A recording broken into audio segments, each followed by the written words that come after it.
Jane, thank you for joining us today. Thank you. When one sees even a partial list of your accomplishments, it's obvious you have a great deal of passion for your areas of expertise.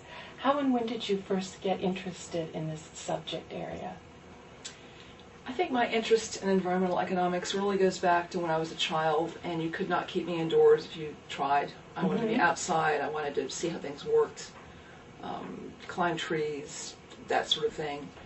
And when I began to study economics, I was really looking for a way that you could apply it to make people's lives better. And when you're studying the environment, you hope you're helping families whose kids have asthma. You hope that you're leading to cleaner technologies. You hope that your work supports those kinds of policies. By better understanding the problems, the solutions make sense.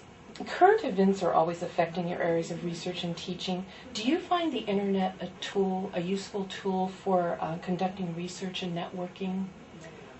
I don't know what we did before the internet. They can quickly get perspective. They can look at all kinds of websites. Right now I'm teaching a class in the economies of the Middle East. And they can look at what Al Jazeera says about a story, what CNN says about a story. They can look at the OPEC data, the United Nations data. They can look at a broad array of information and then try to determine what makes sense to them. And I think the Blackboard websites that we have for our classes here are a terrific tool for communicating between classes, getting information out to students, and letting them communicate with each other. Jane, let's take your classroom out into the community at large for a moment. What are some of your thoughts regarding environmental economics that you would like to share with the community? I think the most basic message I would like to convey is that when we invest in environmental control and protection, it's an investment. We're getting a great deal back for it. It's not an expenditure that is like burning money. People tend to talk about environmental regulation as being an economic drag. It is quite the reverse.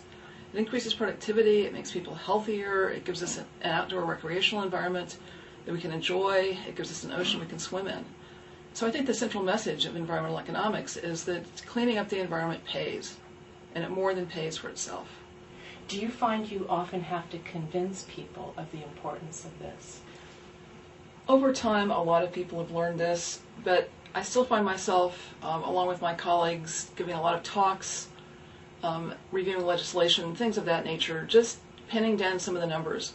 People really need to understand that the economy of California has grown faster than the national economy or the economy of comparable states during the very period that we cleaned up the air in a way that no one thought was possible. And that's a lesson we should take into the future. What do you consider your most memorable accomplishment as a teacher? Not as a researcher, not as a national expert in environmental economics, but just as a teacher. The most memorable experiences are the ones when a student contacts you 2 or 3 or 5 or 10 years later and lets you know what they've done and says that you contributed in some way.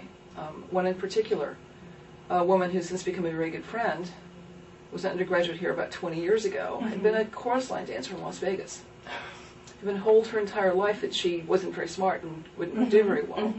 Went to community college, came here, has a PhD. Oh my gosh. As a professor of economics. When she got in touch with you years later, did she attribute her interaction here at Cal State Fullerton? Did that have anything to do with her success? Yes. She said that and the fact that my classes gave her confidence. That's fantastic. Because you have to believe that your students can do it, even though there are cases where you suspect they can't or don't. But you have to believe a student can do it as long as they're in your class. And sometimes that conveys a message to them that they didn't believe before then. Jane, you've been a professor for 25 years. What keeps you fascinated about teaching? One thing about this job that's amazing is they pay you to keep on learning. And, for example, we did not have a class in the economies of the Middle East. And surely that is something our students should have the opportunity to learn about. And I have background in the region and in the oil industry and decided to create a class. And what's interesting is that these students all seem to be very engaged in the subject and very respectful of each other's perspectives. Because one thing you do have to be concerned about in a course on that topic is it can be very volatile. But I think on this campus we really work hard to create a culture of respect.